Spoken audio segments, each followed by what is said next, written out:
Welcome back to our channel Knowledge Savior. दोस्तों, विषम परिस्थिति में अपने दिमाग का उपयोग करके किस तरीके से उसको अनुकूल बनाया जा सकता है, इसी पर आधारित है हमारी आज की कहानी।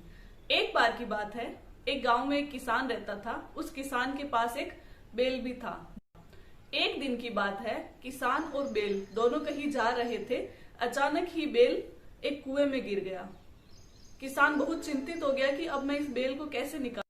इस बैल ने पूरी जिंदगी मेरा साथ दिया है और मेरे साथ भी रहा है, अब इसे मैं कैसे बचाऊं।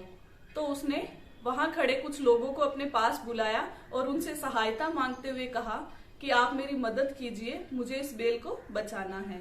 लोग भी उसकी मदद करने लगे, भी बैल बाहर नहीं आ पाया क्योंकि बैल इतना भारी था कि उसको खींच भी नहीं सकता। तो अंत में सभी थक हार कर बैठ गए और कहा कि अब इस बैल को बाहर निकालना हमारे लिए असंभव है।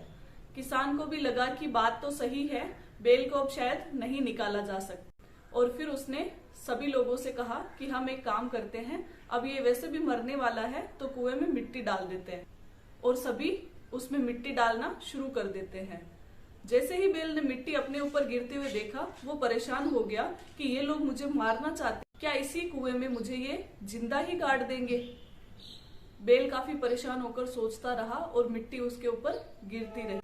फिर थोड़ी देर बाद बैल के ऊपर जैसे ही मिट्टी आती, वो अपने शरीर को हिलाकर उस मिट्टी को नीचे गिरा देता और पांव से कुछ उसको दबाते हुए उस मिट्टी के ऊपर खड़ा हो जाता।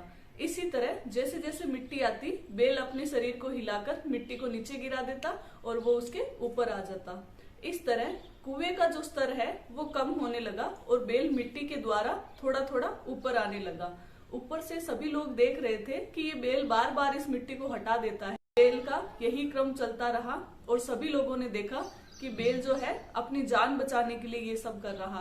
यह देखकर लोगों ने भी उसकी मदद की और इस तरीके से बैल की जान बच गई और जैसे ही मिट्टी पूरे स्तर पर आई, वो बाहर निकलकर आ गई। तो दोस्तों, इस कहानी से हमें ये शिक्षा मिलती है कि विषम परिस्थितियों में अगर हम अपनी बुद्धि का इस्तेमाल करते हैं तो उस विषम परिस्थिति को भी हम अपने अनुकूल बना सकते हैं। उम्मीद करती हूँ दोस्तों, आज की ये कहानी आपको जरूर पसंद आई होगी। इसे अपने दोस्तों के साथ जरूर शेयर कीजिएगा। इसी तरह नई नई कहानियों के साथ मैं आपसे रूबरू होती रहूंगी। तो सुनते रहिए नॉलेज सेवियर, कुछ अनकही अनसुनी कहानियां।